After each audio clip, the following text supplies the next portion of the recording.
Кыргыз СССРнын искусствосуна эмгек сиңирген ишмер, Кыргыз СССРнын эл жазуучусу, көп кырдуу талант ээси Касымалы Жантөшевдин туулганына быйыл 110 жыл болду.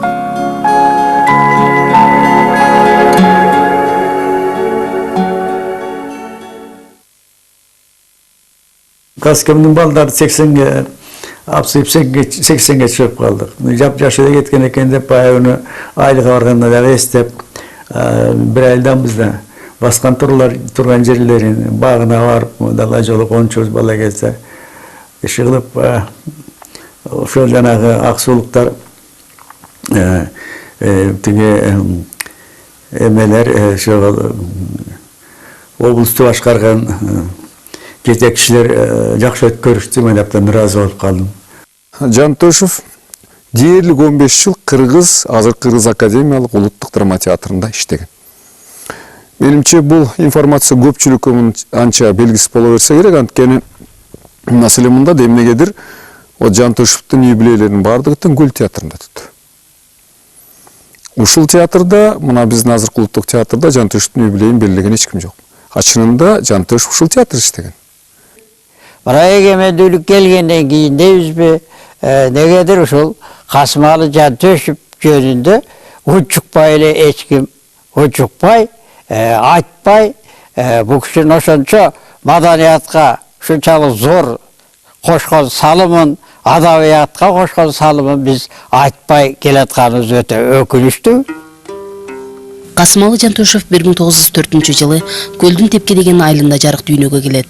1916 жылкы үркүндүн азабын өз көзү менен көрүп, жон териси менен сезип чоңойгон Касымалы өзү теңдүү балдардан ар нерсеге шыктуулугу, дилгирлиги менен айырмаланган. Булар 16 жылы баягы үркүндү Кытайдан келип, анан азыркыга чейин болгон үйүн салышып, анан ошол үйдү 3 комната экен, анын экөөнү мектепке берип коюп, ошо Тепкенин айылынын балдары жалаң ошол мектепти бүтүп, ошол мектептин кагазын алып, анан институт, техникум тияк-бияка окуган экен. Жантөш ата эми ушинтип эле жүрө бересиңби, аял алып берели деп бирөөлөр менен сүйлөшүп да, ушунун кызы жакшы дегендей деп. Анда папам айтыптыр, ал кызды өзүңөр алып жаткыла, мен өзүм тандап алам деп, анан окууга кетип калат экен. Окууга кеткенде эжесинин, эми жездесинин атын сурабай минип кетет экен Бишкекке.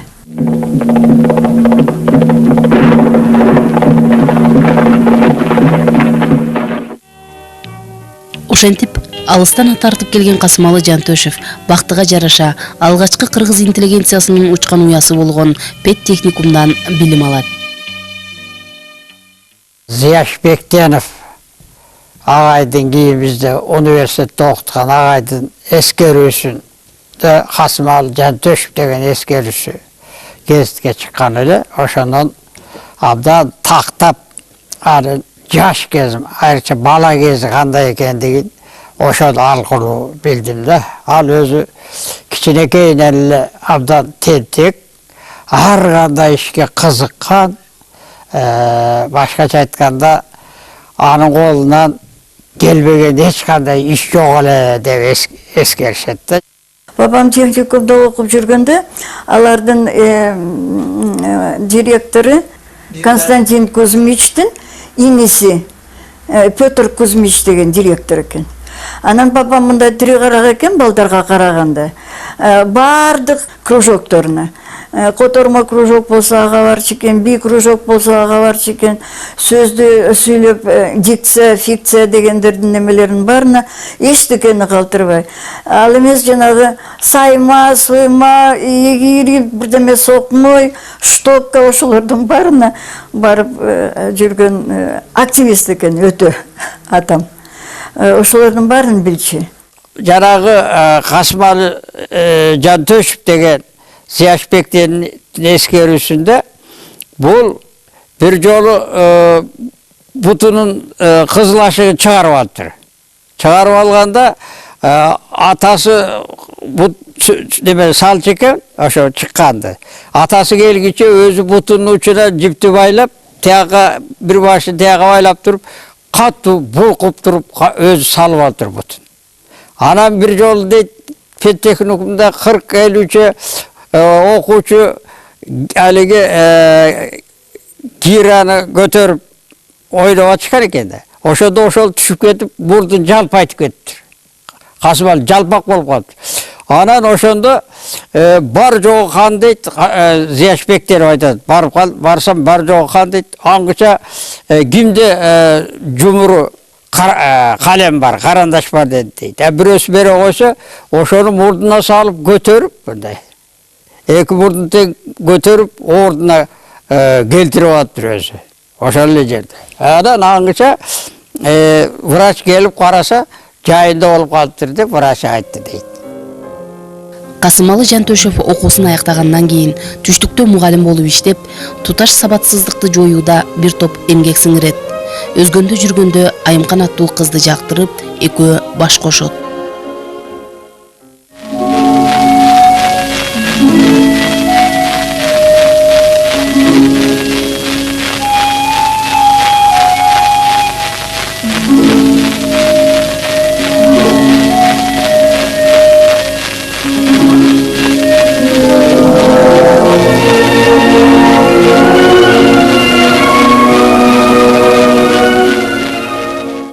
А болбосо менин мамам оштон өңүнөн деле көрүнүп турат да, оштол экен. Анан ошол кездеги кыз келиндердин жүргөндөгү кийимдери ушундай экен да. Шавроп. Ал кандай деңгээлдеги актер эле деген тилекке каршы тарыхта калбай калды. Бирок албетте мунун кайрадан калыбына келтирип, мунун бир мындай канчалык деңгээлде ошол Жантөшевдин актер экенин, режиссер экенин таап чыгуунун жагдайлары бар, архив турбайбы? Демек ошол кимдир бирөө башоту менен кирип, ошол архивди казып чыкса, ал жерде көркөм кеңештин мүчөлөрүнүн сүйлөгөн сөздөрү бар, спектакльдер ал убакта кабыл алынчу. Демек ушундай жол менен Жантөшевдин дагы көз жаздымына калган эки чыгармачылыгын, эки дегеним режиссурасын, анан актердук чеберчилигин калыбына келтирсе болот. Мамам оорулуу болгондон кийин болгондуктан кечинде папам театрга кеткенде менди дайым ала барат эле. Күндө эле театрда жүрөт элем мен. Күндө кайсыл оюн болсун, атамдыкы болобу же башка Айчүрөк болобу, бирок баратканда айтчы. Бүгүн Айчүрөктүн ариясына көңүл буруп келген жаттап, эртең тиги Семетейдикин жаттап келесиң деп, ошо кийин жолдон театрдан келатканда дагы эле жанагындай минип жүрөм. Анан ырдатчы, аркабыздагы келаткан театрдан чыккандар айтат, жанагы чуркап жүргөн кичинекей кызды карасаң, эми ырдап баратат. Ан сайын мен заңкылдап Семетейлердин арияларын, Канчурулардын арияларын айтып берчүмүн. Молодец кызым деп койчу папам ошондой. Молодец, бүгүнкү нормаң толтуруп турсуң деп ошентет эле.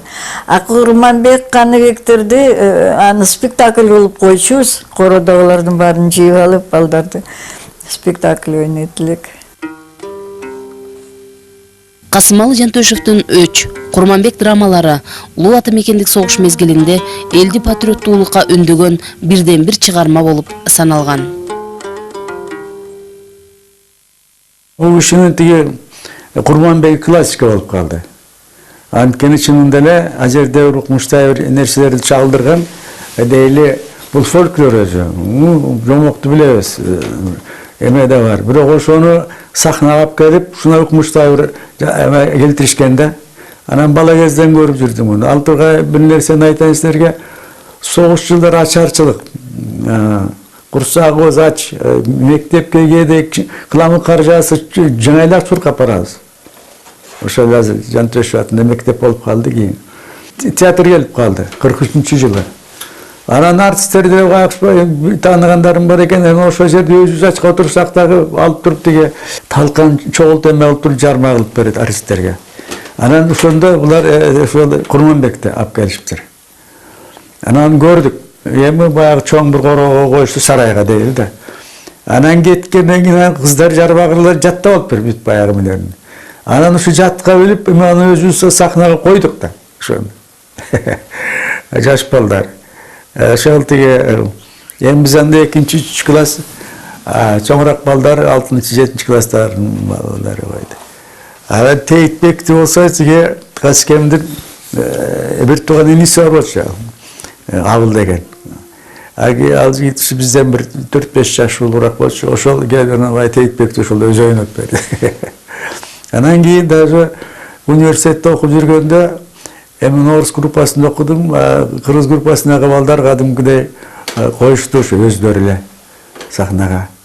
Нервис Турсунов Тейтбекти ойноп берди. Айрыкча күндөрү Тейтбектин тескери атасы деген бар да. Ал өзүнчө классика болуп калды. О мейин, паракет башымдан кетпесин, этегиң толорсуңа жетпесин, соқуңды минип, соқ берегиңди камчыланып, ичериңе тамак таппай куураган сөөктү кемирген. О мейин, Аллаху акбар. Қалыға қиыптың айтусындагы қаны неме Құрманбек тин аяғында Құрманбек өліп қалады да. Ал эми ал өлбөгөн, кайра айыгып келгенин үйүнө келгенин көрсөткөн пьеса экенде. Адамдар бири ошол Касымалы Жантөшевдин жазган вариантын өлбөй калды деп жакшы көрүшөт. Курманбекти жазып атканда Курманбекти өлтүрүп коймок болду да. Анан баарыбыз чуулдап өлтүрбөй окуйбуз да, бизге да окуп берет. Анан өлтүрбөй да раненый бойдон калды Курманбек. Ошондой варианттары бар эле. Түптүелди түлө кыдырып, көрүнгөндүн күлүн сызган, жакшы улум Курманбекти абжып кылып бускан, бузуку шерменде кут дүйүмдөн жок. Атамекен согуштун алгачкы учурларында Курманбектин коюлушу ошо Курманбек менен бүтүндөй мындай элге патриоттук дем дух берген ушу Жантөшевдин Курманбеги. Андан кийин канча жол сахнада коюлду бул чыгарма. Маселени айталык. Андан тышкары мен бала кезде өз көзүм менен көрүп калгам Шайтан кызды. Азого чалманы. Чокморду. Чокмор, Шайтан кыз, Азого чалма булардын баары тең Нарын театрында коюлган. Раматлык Бобек Ибраев, Рысбек Кемпирбаев мына ушулар коюшкан да ушул чыгармаларды. Алиман Жаңгырозов ойногон учурунда, Гүлсүм Мамашевалар ойношкон ушул чыгармаларда. Нарын жылдыздары деп дүңгүрөп турушкан мезгилде. Демек, ушунун баардыгы тең Жантөшевдин канчалык драматург катар потенциалын чоң экенин көрсөтүп турат. Анан эмнегедир аны дагы биз анча мындай элесе албайбыз да. Элесе албайбыз. Биз үчүн ушул курч окуялуу, эми курч окуялуу деген приключенческий деп айтабыз да, романдын автор катары гана элдин эсинде туруп атат. Менимче ушул жагы акыйкасы го деп ойлойм. Анткени ал ар тараптуу, аргылуу талант болгондон кийин ошол баардык талантына жараша, баардык ошонун кырына жараша өзүнүн баасын алыш керек Жантөшев. Касымалы Жантөшев жеке эле драма жанрына эмес, Тилек, Ашуу ашкан суу чыгармалары менен фантастикалык жанрга да негиз салган. Ал эми 20 жылдан ашуун убакыт жазган Каныбек романы өз мезгилинде өлкөдөгү эң окумдуу чыгарма катары эсептелинген.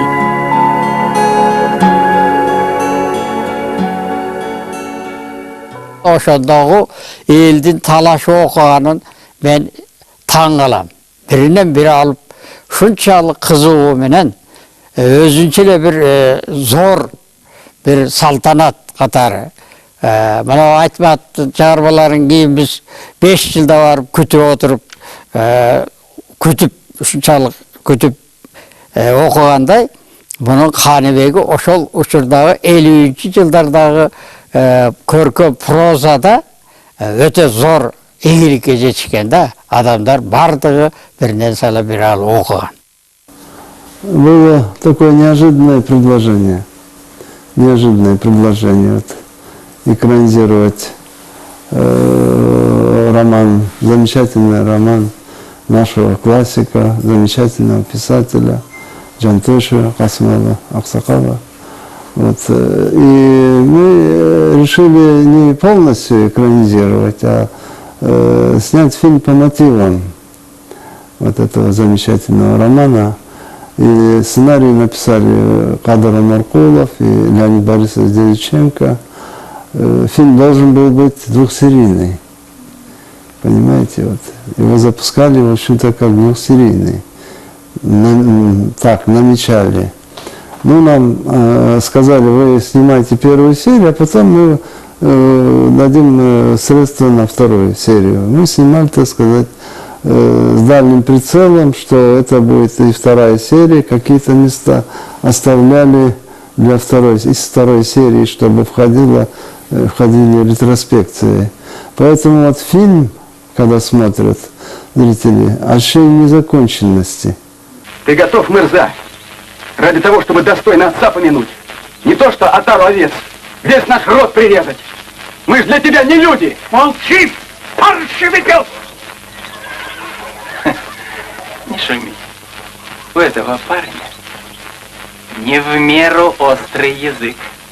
Наш почтенный Коко готовит себе замену, наверное. Нет, Мырза, я об этом и не думал. Но где сегодня птенец в гнезде? Там завтра будет большой беркут в небе. Каныбек хороший джигит. Ладно, уговорили. Будь по-вашему. Ну что я должен сказать? Я застал Касымова Жантошева, нашего классика. Очень интересный человек был, очень такой резко выражающий свое мнение. Но в то же время он, в общем-то, был добрый человек, так сказать. Когда мы до экранизации я застал его, понимаете, вот это был интересный собеседник, очень мудрый, очень такой немногословный, но очень метко, так сказать, отвечающий какие-то события в жизни народа, в жизни своей жизни, в жизни своих современников.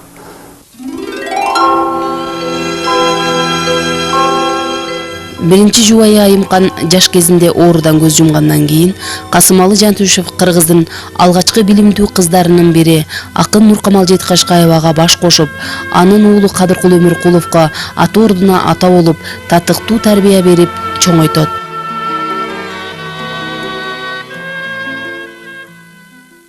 Экөөнө баш кошуп, жакшынакай жашап жүрүштү. Биздин айыл Жыламыш айылында турабыз биз. Нуркамал Жыламыштык болчу. Ошол жака көп барчу, балдарын алып барып коюп, Касымал Жестем өзү шайыр, жөнөкөй, аябай элдин баарын күлдүргөн жакшы киши болчу. Анан бизди деле ошол Касымал Жестем чоңойтtu. Кичкейинде уруш убагында далай эмелердин баарын бизге алып барып, кийим-кечек алып берип, анан үй салып берди Жыламышка 2 комнат кылып. 2 комнат кылып үй салып берип, ошол үстүндө ал убакта шипир деле жок болчу да. Анан ылдый жакта эме төмөн жактан камыш оруп келем деп камышка кеткен. Камышка кетип 3-4 күн жок болду. Анан Нуркамал тайжам айтат, баягы Жантөшүп кайын журтуна барып, камышка кеткен бойдон жок болду деп айтат. Кодесе 4-күнү күнү келди. Келсе ошол жактагы элдер менен дагы эметишип, тамаша кылып, ошол жакта жакшынакай жүрүп, анан биздин үйдү салып берди жакшынакай кылып. Эжемди аябай жакшы урматтап, сыйлап жүрдү. Анан 34 жашка келгенде каза болду. Анан биздин Жыламышка такай барып, кол үскөн жок такай. Кол үспөй барып катышып, Кадыркулду болсо өзү чоңойтtu, окутту, ошо Москвада окунду, өзү окутту. Анан ошо келинчекти да алып берди, жанагы Бүйсараны, Рыскулованы. Бабам айылга барганда айылдагылардын баары чогулуп, ошо атамдын сөзүн угабыз деп, мен ошондо таң калдым да. Ар бир сөздү, бул баланча тилден келген сөз, бул болсо араб тилинен келген, анткени арабчада жазат эле да. Деп ошо анан ошон үчүн чогулат го элдер деп мен таң калат элем да. Ушунча көп анамнаны билет эле. Кытайга да барып, чанчон этип, кытайчада бирдемелерди сүйлөп калат эле. Анан өзү мындай полиглоттук жайыгы бар эле. Достору да Калмак Азаев деген директор бар эле, Нарын театрын. Ал келгенче ошону менен калмакча сүйлөшөт эле. Анан атайын университеттин жанында бир дунган базар бар болчу. Эсимде барбы? Ошо жерге атайын бар дунгандар менен сүйлөшөт эле. Авала чанчун бирдеме деп ошо дунгандардын тилин үйрөнөм деп. Анан казакча, өзбекче алар жөн эле кадимкидей эле кыргызча сүйлөп берет эле да. Көп тилдерди билет эле, калмакчаны да сүйлөйт эле. 68-жыл болчу. 68-жылы мен Жалал Абад педагогикалык окуу жайында мугалим болуп барганмын. Ошол жерде жүргөн элем. Бир жолдон сабакка баратып Каскени көрүп калдым. Анан кийин саламдаштым. Жалал Абад шаарынын азыркы Барпы театрынын залында Касымалы Жантөшев менен жолугушуп уюштурдук.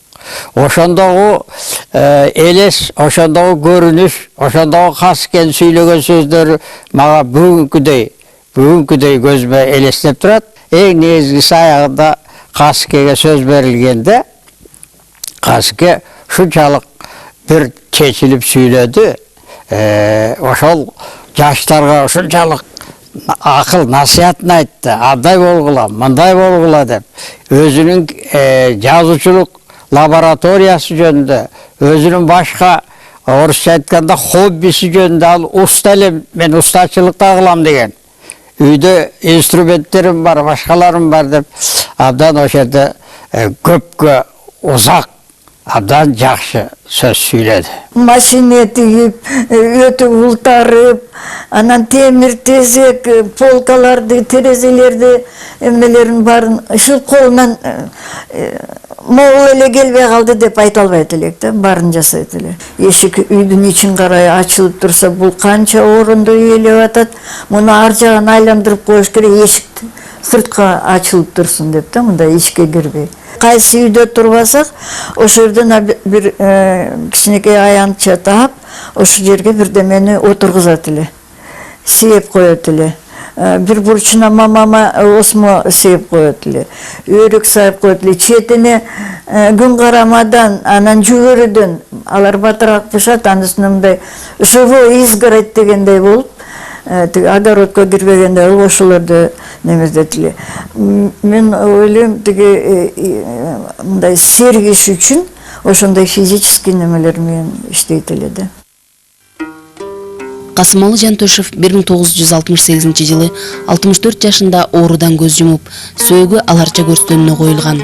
Көп кырдуу талант ээси Касымалы Жантөшевдин ысмы Каракол шаарындагы музыкалык драма театрга ыйгарылган.